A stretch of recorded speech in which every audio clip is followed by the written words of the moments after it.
de sa recevabilité. Nous poursuivons. Je reconnais maintenant Madame la ministre de l'Enseignement supérieur. Merci Madame la ministre. Monsieur le Président. Je suis ravie d'être ici pour vous présenter la portion enseignement supérieur de ce budget 26-27. Mais d'abord, permettez-moi de mettre un peu la table parce que le Québec connaît un contexte économique et géopolitique parmi les plus incertains des dernières décennies. On le constate, les tensions internationales se multiplient, les règles du commerce mondial se redéfinissent, les chaînes d'approvisionnement se fragilisent. C'est un climat instable et on le constate, les finances publiques partout dans le monde sont mises à rude épreuve et le Québec n'y échappe pas. On doit composer avec ce contexte exigeant et notre gouvernement a fait des choix clairs et responsables. En fait, nous refusons l'inaction comme solution facile. Nous choisissons d'investir pour renforcer nos services publics, pour soutenir concrètement notre économie et pour protéger le pouvoir d'achat des Québécois et des Québécoises. Alors, à juste titre, nous sommes aux côtés des plus vulnérables. Le collègue de Laurier-Dorion parlait de la question du logement. Nous sommes aux côtés des gens qui se cherchent un logement. Nous appuyons également nos entreprises qui vivent des durs moments et qui font face à des pressions tarifaires injustes. Mais nous le faisons sans compromettre l'avenir. Alors, qu'est-ce que c'est l'avenir, justement? Ce sont nos talents, ce sont nos jeunes, et leur éducation a toujours été une priorité pour notre Premier ministre et notre formation politique. Nous devons leur donner, à ces jeunes, les moyens de réaliser leurs ambitions, en plus de répondre aux défis de demain. En tant que ministre de l'Enseignement supérieur, depuis maintenant un peu plus de 6 mois, c'est court, mais j'ai quand même pu constater la nécessité de soutenir adéquatement nos réseaux collégiaux et universitaires, constitués d'établissements où nos jeunes peuvent s'épanouir avec succès, outillés pour se mesurer dans leur vie professionnelle au meilleur de leurs pairs, issus d'institutions étrangères. D'ailleurs, Monsieur le Président, je vous mets au défi de googler où se trouvent les meilleurs réseaux universitaires de la francophonie mondiale. La France sort en premier, mais en deuxième, c'est le Québec qui prend cette place-là, en troisième, la Suisse, en quatrième, la Belgique et en cinquième, un continent, l'Afrique. Alors, le premier est un pays que l'on connaît très bien, un pays ami, la France. Le deuxième est un gouvernement infranational qui est le Québec, ce qui veut dire que nous avons bien entretenu notre réseau d'enseignement supérieur. Concrètement, le budget des dépenses consolidées du portefeuille de l'enseignement supérieur s'établit à 11 749 millions en 2026-2027. Pour ce qui est des programmes spécifiques, le portefeuille du ministère de l'Enseignement supérieur atteint cette année 9 353 millions et on inclut des nouvelles mesures annoncées au budget du 18 mars de l'ordre de 39 millions de dollars pour cette année. J'aurai l'occasion, bien sûr, d'élaborer davantage en quelques instants sur le nombre et sur la qualité de ces mesures-là. Mais je veux d'abord vous dire que ça correspond à une croissance des dépenses de programme atteignant 478 millions par rapport à 25-26. C'est une variation de plus de 5,4 Monsieur le Président. C'est énorme. Ça démontre l'importance qu'a notre réseau pour notre formation politique. Au niveau collégial, Monsieur le Président, nous assistons actuellement à une croissance importante de la clientèle étudiante. C'est une réussite de notre société. Nous nous sommes donnés comme mission en 2018 d'amener les jeunes Québécois à s'instruire. Nous sommes dans l'économie du savoir et aujourd'hui, un jeune qui n'a pas de diplôme est souvent en difficulté. Et nous avons réussi par cette offre de services partout sur le territoire et cette hausse de clientèle anticipée qui est énorme. De plus en plus de jeunes Québécois et Québécoises choisissent donc des études postsecondaires, ce qui est une excellente nouvelle. Mais cette excellente nouvelle vient aussi avec son lot de défis. Cette hausse marquée de la fréquentation exerce une pression bien réelle sur nos infrastructures collégiales, dont plusieurs sont vieillissantes et ont souffert d'un sous-financement pendant des décennies, en raison du gouvernement précédent, c'est-à-dire du gouvernement libéral. Notre gouvernement est pleinement conscient, donc, de cette réalité, et c'est pourquoi nous posons des gestes concrets. Nous rehaussons de 70 millions les investissements destinés au cégep dans le cadre du Plan québécois des infrastructures 2026-36. Cet effort permettra notamment d'ajouter 275 millions pour le maintien des bâtiments ainsi qu'un peu plus de 36 millions pour répondre aux besoins urgents et prioritaires. Oui, il y a des urgences. Oui, il faut se faire un petit coussin pour être capable de répondre à ces urgences-là parce que le gouvernement précédent a littéralement négligé pendant plusieurs années l'ensemble du réseau collégial, des infrastructures collégiales. Actuellement, nous travaillons étroitement avec les établissements afin d'évaluer les besoins spécifiques de chacun et prioriser les projets là où les besoins sont les plus pressants. Tous les projets ne peuvent pas se réaliser en même temps, mais ils vont se réaliser. Nous mettons également en place des mécanismes pour mieux suivre l'évolution des projets afin d'éviter les dépassements de coûts et de respecter les échéanciers. Je tiens à être clair, Monsieur le Président, au Québec, chaque jeune qui souhaite poursuivre ses études au cégep a sa place. Au-delà des infrastructures, il est essentiel de rappeler le rôle fondamental que jouent les cégeps. Ils constituent la première étape de l'enseignement supérieur au Québec.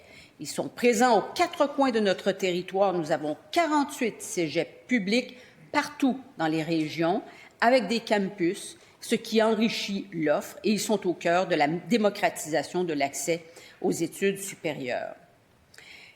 Ils permettent à des générations de Québécois et Québécoises, jeunes et moins jeunes, d'intégrer le marché du travail grâce aux programmes techniques ou de poursuivre leur parcours vers l'université. En fait, le cégep a cette double mission qu'il remplit très bien. Notre gouvernement reconnaît pleinement ce rôle essentiel, tant pour la formation de notre relève que pour le développement de nos régions. Et ça demande clairement, et ça se reflète clairement dans nos choix budgétaires. Parce que malgré un contexte financier exigeant, nous faisons des cégeps une priorité. Ainsi, leur budget de fonctionnement atteindra 3,188 milliards, ce qui représente une hausse de 4,9 %. J'appelle ça un signal clair que nous envoyons au réseau. Nous sommes présents et engagés à leur côté. Permettez-moi aussi de dire quelques mots sur l'Institut de tourisme et d'hôtellerie de Québec, l'ITHQ, qui est un petit joyau, disons-le, de notre enseignement supérieur. Cet établissement forme une relève hautement qualifiée dans les domaines de l'hospitalité et contribue activement au rayonnement du Québec à l'international. Je me permets de sortir de mon texte pour saluer la formidable directrice générale de l'ITHQ, Mme Lisa Frula. Nous reconnaissons donc toute son importance en accordant à l'institution une augmentation de 36 millions de dollars, soit une hausse de 4,8 %. Monsieur le Président, à travers ces investissements, notre gouvernement fait un choix clair, celui de préserver l'accès à l'éducation dès la fin du secondaire et moderniser nos infrastructures et préparer le Québec de demain. Du côté universitaire, maintenant, nous avons également de bonnes nouvelles avec une augmentation de plus de 5 %. Le niveau d'investissement pour les universités se situe cette année à 4,46 milliards de dollars. C'est de l'argent distribué directement du gouvernement aux universités. Ce sont des transferts. On oublie souvent cette situation. Ça représente une subvention annuelle d'environ 15 000 $ par étudiant québécois, lorsqu'on sait que le coût réel est d'environ 18 000. Ça veut dire que le gouvernement finance en moyenne 83 % des frais nécessaires à la formation des étudiants universitaires. Alors, dans cette perspective-là, il est raisonnable de demander aux étudiants internationaux et résidents hors Québec de contribuer à leur juste part, tout en favorisant les établissements qui encouragent l'inscription dans les programmes en français. C'est un juste équilibre et ça permet un plus grand accès des étudiants québécois à nos universités. Maintenant que j'ai parlé de cette hausse importante de l'investissement dans nos établissements d'enseignement supérieur, je vous propose d'y aller avec quelques détails parmi les nouvelles mesures du budget. Le ministre des Finances a autorisé un montant de 3 millions de dollars sur 3 ans pour assurer une meilleure cohabitation sur le campus de l'UQAM entre les étudiants et les populations marginalisées, en mettant en place de meilleurs systèmes de sécurité et en réalisant des campagnes de sensibilisation avec les intervenants du milieu. Pour ceux qui connaissent la réalité du centre-ville de Montréal et les situations problématiques aux sorties des bouches de métro, la position particulière du campus de l'UQAM faisant en sorte qu'ils avaient besoin d'un petit coup de pouce pour assurer la sécurité de leur communauté estudiantine. Le budget prévoit également, et j'en suis très fière, 1,8 million sur 3 ans pour revitaliser la bibliothèque du quartier latin, auquel s'ajoutent 12 millions en PQI, qui s'inscrit dans un projet global de revitalisation du quartier au bénéfice des étudiants, mais aussi de l'environnement urbain connexe. Parce que c'est un tout à l'UQAM que l'environnement urbain qui est aux abords de cette université. J'aborde aussi la question du PQI un peu plus loin, mais laissez-moi tout de même vous mentionner que seulement pour 2026-27, les universités bénéficieront de presque 412 millions en maintien du parc immobilier, tels que l'ajout de gicleurs à l'Université Sherbrooke ou la réfection des laboratoires de chimie à l'Université Laval.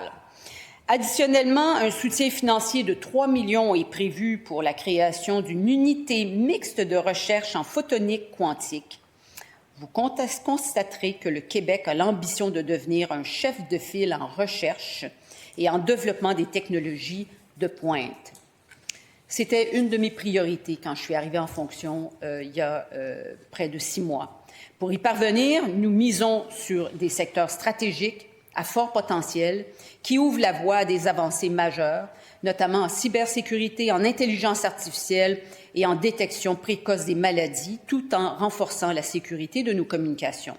C'est pourquoi notre gouvernement soutient la création d'une unité mixte de recherche en photonique quantique au Québec, portée par l'expertise de l'Institut national de la recherche scientifique, l'INRS, avec qui j'ai eu l'occasion de m'entretenir sur le sujet, et de technologie LUQA. J'aimerais aussi rapidement souligner l'ajout de 15,5 millions sur 5 ans pour permettre d'accueillir la hausse des cohortes en médecine, soutenant aussi ainsi une promesse de notre gouvernement. Une des nouvelles mesures phares du budget de cette année est sans contredit les investissements de 150 millions sur 5 ans, dont 30 millions par année, pour appuyer la promotion et la valorisation des disciplines du génie et des technologies de l'information. J'ai d'ailleurs participé avec fierté récemment à l'annonce de l'agrandissement du réaménagement du pavillon Joseph-Armand Bombardier à Polytechnique Montréal. Un appui financier du Québec au projet à la hauteur de 269 millions n'est pas seulement une contribution monétaire, mais constitue un investissement direct dans notre capacité collective à innover. À Polytechnique, les nouveaux locaux ouvriront progressivement à partir de 2028, mais dès aujourd'hui, nous observons une demande toujours soutenue pour les professions d'ingénierie. Par exemple, on y comptait à peu près 7 800 étudiants en 2016 pour atteindre près de 10 400 étudiants en 2025. C'est une croissance de 32 %. C'est extrêmement important ce que nous faisons à l'ère où on doit se spécialiser à la défense. Ne jamais oublier, Monsieur le Président, que nous sommes une petite goutte d'eau francophone entourée d'un océan anglophone et que le savoir est très important pour la survie de notre culture et la survie de notre économie. Et ces formidables chiffres que je vous donne en génie démontre à quel point nous sommes à la bonne place, au bon moment pour relever les défis. Notre gouvernement veut soutenir aussi l'innovation dans les domaines à fort impact sociétal.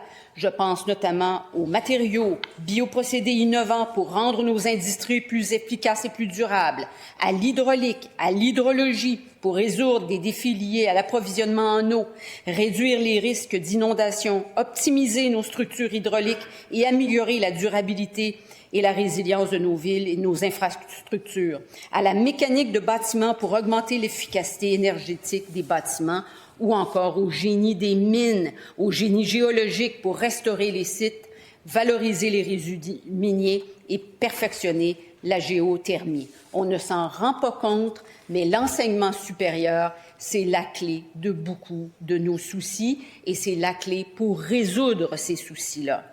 Je voudrais continuer en vous parlant du Programme québécois des infrastructures. Vous savez, quand on réfléchit PQI, les ministères effectuent un travail de projection à long terme. À l'enseignement supérieur uniquement, mes équipes anticipent des fluctuations de fréquentation des réseaux sur une période de 30 ans. Autrement dit, pour chaque bâtiment des 48 cégeps publics, des 10 constituantes du réseau de l'Université du Québec et des 9 universités à charte, le ministère évalue minutieusement l'évolution des besoins en espace. On étudie bien sûr l'évolution démographique en ville comme en région, mais aussi l'évolution des besoins dans les domaines prioritaires. Il faut que les universités demeurent en région comme les cégeps. Actuellement, dans les institutions universitaires, surtout en région, de 60 à 70 % des étudiants sont des étudiants de première génération. Il faut maintenir absolument ces services, c'est donner une chance aux Québécois, aux jeunes Québécoises de réussir. Le ministre des Finances est conscient de nos enjeux en infrastructure et il l'est depuis notre tout premier mandat. Pour preuve, notre gouvernement est celui qui a le plus investi dans nos établissements d'enseignement supérieur. Le PQI 26-36 prévoit une enveloppe de plus de 9,2 milliards en infrastructures. Depuis 2018, le budget du PQI a augmenté de près de la moitié. Et oui, on construit, mais aussi on rénove, on prend soin de nos bâtiments de plus en plus créatifs, on étudie des options non immobilières, on parle ici de formation à distance, de cours en soirée, d'optimisation des espaces et des horaires, d'alternance travail-études et de partenariat avec les cégeps, les universités des régions. Je conclus, Monsieur le Président, pour souligner quelques mesures importantes pour la recherche dont bénéficie directement la communauté scientifique québécoise.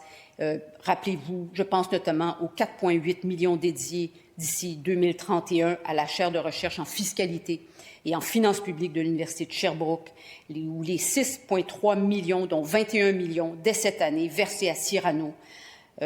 Au total, ce sont 15 millions en nouvel argent provenant du budget qui est disponible pour soutenir les organismes de recherche sur le sujet et la fiscalité.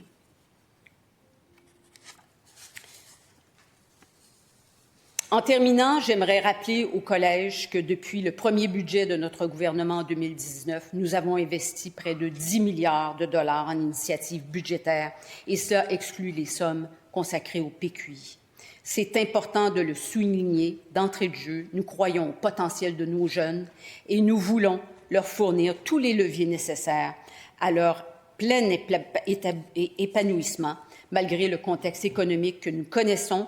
Nous sommes confiants que les institutions d'enseignement supérieur possèdent le soutien et les atouts nécessaires pour prendre une place qui leur revient sur l'échiquier international. Et je conclus rapidement, Monsieur le Président, en vous disant que je quitte demain pour une mission diplomatique en France et en Belgique, au cours de laquelle je rencontrerai les élus et d'autres figures influentes des secteurs stratégiques en recherche et développement, en compagnie des recteurs universitaires du Québec. Nous allons stimuler la mobilité étudiante, particulièrement au cycle supérieur, pour que le Québec continue de jouer son rôle dans le grand cercle du savoir international. Merci, Monsieur le Président.